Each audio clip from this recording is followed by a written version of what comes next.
Hello, hi. Thank you so much for joining us. This is Fullerton Academy, and today you're going to learn how to divide a whole number by a single digit.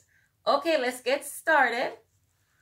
First, we're going to be dividing 935 divided by 7. And for those of you who do not know your times table, it is not a condition. You don't truly need to know your times table to do division. It is easier. I will admit it's much easier because if you know the answer, you could just move like that, right? But for students who do not know your times table, guess what? We're going to create one of our own. So let me show you how you're going to do that. Because our divisor is 7, we're dividing by 7, I place 7 dots. We're going to create multiples in order to write our times table. So I'm going to start with 7 since we're dividing by 7. I'm going to keep adding 7. 7, 8, 9, 10, 11, 12, 13, 14. I'm going to put 14 right here. 14, 15, 16, 17, 18, 19, 20, 21. 21, 22, 23, 24, 25, 26, 27, 28. 28. The next one is going to be 35. 35 plus 7 is 42. 42 plus 7 is 49. 49 plus 7 is 56. 56 plus 7 is 63. And the last one is going to be 70. You always stop at 70 whenever the 7 repeats because it means that you have already written the 10 groups. So let's go ahead. I'll show you how to write your groups. So 1 is going to be represented by one group of 7 makes 7. So I want you to please draw a corresponding arrow so that you keep everything in place, because sometimes when students don't align their numbers, they end up corresponding the wrong group with the wrong number, okay? So I don't want you to make that mistake. So I'm going to place a 2 here, 3, 4, 5, 6, 7, 8, 9, and 10.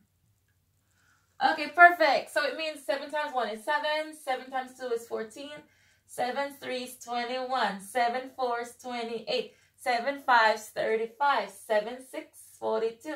7 7 is 49. 7 8 is 56. 7 9 is 63. 7 10 is 70. So there you go. Times table right here. So this is going to represent the groups. This is the answer to my question. The next thing we're going to do is to represent the place value. So I'm going to place a 100. Let me put a little higher so I can write my number and it doesn't get too confusing.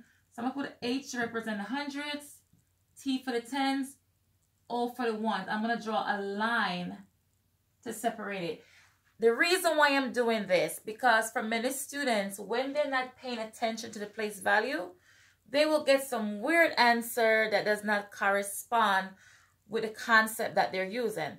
So I just want to go ahead and ask you to please go ahead and do this until you become proficient. And once you know this, then you don't have to use the lines anymore. Okay, this is just for students who are not doing so well with it or just learning it for the first time. So I know when you were in the lower grades, you're told that when you're adding numbers, you're going to start with the ones. When you're subtracting, you're going to start with your ones and work your way up. With division, it's the opposite. And I know it's a little confusing. So I'm going to give you the reason why that is the case and why it works like that. So if you notice, let's say I decide to start with my ones, the way that you are accustomed to adding and subtracting and multiplying. Let's say I start with my ones. So now what I'm saying, how many group of 7 can I get out of 5? 0. I don't have enough. But you see these ones that's right here? They got to stay ones. I can't change them into tens. So because I can't change my ones into tens, it defeats my whole purpose of division. I'm stuck. I can't move. I can't do nothing. So if we start with a smaller digits, smaller place value, guess what? It's not going to work. We're not going to be able to continue. The reason why we have to start with the greatest place value is for this reason only. when I'm dividing 7 divided by 9, I'm going to get one group with a remainder of 2. So that 2, I can change to tens. I can change a larger denomination to a smaller, but not a smaller to a larger. That's the reason why we have to start with the greatest place value. But as I go ahead and work it through, it's going to make more sense to you, okay? So now let's go ahead and start. The first thing I want you to do, we're going to say how many group of 7 can I get into 9? So you see this number 9, I'm going to look for it in this row over here, this column over here, I'm sorry. So if you notice, I have 7, that give me one group.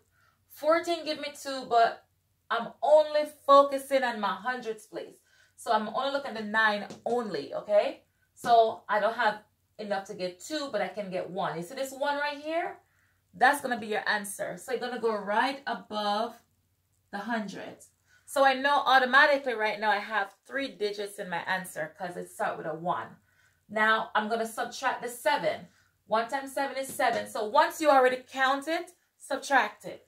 So minus 7. I'm going to get 2. So now I have this 200. So pretend these are $100 bills, $10 bills, and I have singles. So I have 2 $100 bill left over, but I need to divide the 10. So what I'm going to do is take those $100 bill and change them into tens. Now I'm going to have 23 tens. So now I'm working in my tens place. I want to make sure I align this properly. Let's put it right here. Now I have 23 tens. So now I'm working in tens place. So 23, let's take a look at my list. I noticed 21 works. 28 is too big. It's over. So I can't use 28. So I'm going to have to use 21. So this 3 is going to be my answer. 3 goes on the top. 3 times 7 is 21, but 21 is also here. We already counted it, so we're going to subtract it. So put 21 right here. And now I have two tens left over. Don't have enough, so guess what I had to do? I got to change those tens into singles. Now I'm going to have 25 singles. Now I'm doing the ones, so I have 25 ones. Let's take a look at my list again and look for a number close to 21, but do not go over. 21 works. I meant to say 25. Close to 25, but not go over. So 28 is over. It's too much, so I can't use 4. So I'm going to have to use 3. So this 3 represents my next digit for my answer. So now I'm going to subtract 21. Guess what? I have 4 left over. That's my remainder. So if you are in 3rd grade, you'd write your answer like this. 3rd, 4th grade. You'd put my answer is going to be 133 with a remainder of 4. This is for 3rd and 4th. If you're in 5th grade, you're going to represent it as a fraction, mixed number. So you're going to put 133. The remainder becomes your numerator. It goes on the top. So you're going to become 4. And the divisor is going to be a denominator of 7. So it's going to be 133 and 4/7 if you're in 5th grade and above. Okay? Now, this is what I want you to do. If you're just watching this for the first time or you have not learned this quite as well, I want you to go ahead and write this problem down. I want you to rewrite this 935 divided by 7. And I want you to write it on a blank piece of paper. The reason why you're going to be doing this is because I want you, when you finish watching this video, I want you to go ahead and solve this problem again. Before you solve it, I want you to go ahead and list the multiples. Any moment where you get stuck, you're going to go ahead and rewind the tape. You're going to look at it again, and you're going to try again. And you're going to keep going back. If you get stuck again, go back to the beginning. Watch it again from the beginning.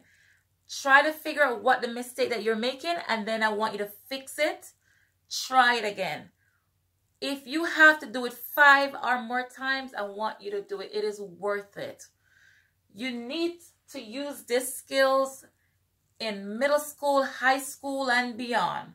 Wherever you go, you're going to have to use this. So it is worth learning it now. So just go ahead and just keep reviewing it, rewinding it, and trying it. Because once you learn it, you own it. It's yours. So the key to success, the key to learning math and mastering math is to take the same problem and just keep trying it until you get it, till you master it. The good thing is that you have the video for reference. You could always go back, check all your steps. And then once you do that, I promise you it's going to be easy peasy, okay? All right, thank you so much for joining us today.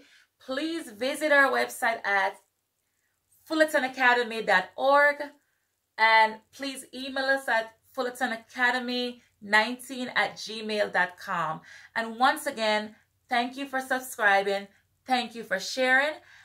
Please continue to let people know that this amazing venture is here to help students, to uplift them, to empower them so that they can be the boss. All right, take care. See you soon.